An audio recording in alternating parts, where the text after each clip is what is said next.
formula নিচিনা একে আৰু সমান সমান ফৰ্মুলাৰে কোট আছে আছে নাই আছে এইটো ভাগ কৰিব নাই তোমালোকৰ পাঠত যে আছিলে কি আছিলে ভগ্নাংশ আছিলে নাই আছিলে ভগ্নাংশ কেনেকে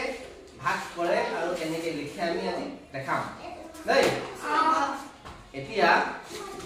ভাগ কৰিম দেই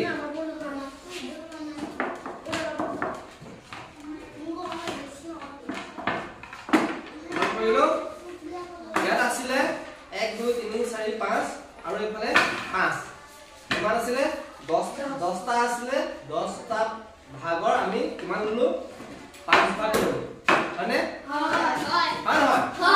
5 ভাগ ললো এতিয়া 10 ভাগ কৰিলো 10 ভাগৰ 5 ভাগ ললো কোন কেনেকৈ লিখিব 10 ভাগৰ 5 ভাগ 10 ভাগৰ 5 ভাগ লৈ চাইতে লিখিবা কেনেকৈ একা আদান তলা দলি কেনেকৈ কাজ লিখিম 10 ভাগৰ 5 ভাগ কেনেকৈ লিখিবা ৰে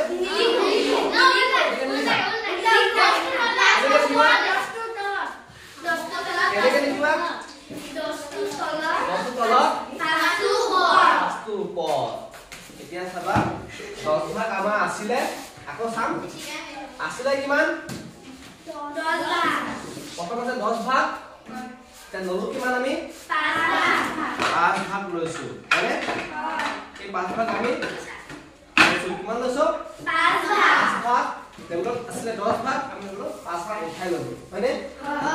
এতিয়া যদি আমি উঠাই লৈছো 5 ভাগটো লৈছো সেইটো সদায় কি হ'ব ওপৰত হ'ব মানে আমি লৈছো ভাল হয় এটা 10 ভাগৰ 5 ভাগ হয়নে এতিয়া এই 10 ভাগৰ 5 ভাগটো আমি আৰু বেলেগ নাম দিব পাৰো নাই কোৱাচোন আৰু বেলেগ নাম দিব পাৰো নে কোৱাচোন সমান সমান ভাগ কৰিছো নে সমান সমান আছে নে আছে 10 ভাগ আছে 10 ভাগৰ 5 ভাগ মানে ইয়াতো 5 ভাগ আছে আৰু আমি 5 ভাগ লৈছো হয় নহয় মানে সমান সমান যদি আমি দুভাগ কৰিলো হেতেন তেতিয়া সমান সমান হ'ব নে সমান সমান হ'ব নে সমান সমান হ'ব নাই এটো 5 ভাগ আছে এটো 5 ভাগ আছে মানে দুভাগ কৰি লৈছো সমান সমান দুফাল কৰিছো দুফালৰ এফালটো লৈছো হয় নহয় এই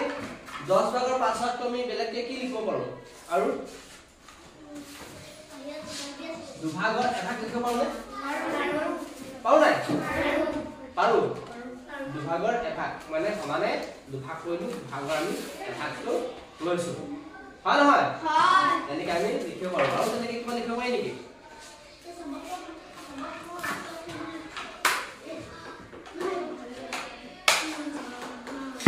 এতিয়া কয় কিমান আছে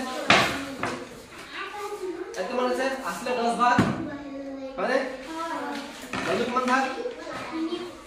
3 ভাগ কেইভাগ লৈছো 3 ভাগ লৈছো এটা কেনেকৈ লিখিম এতিয়া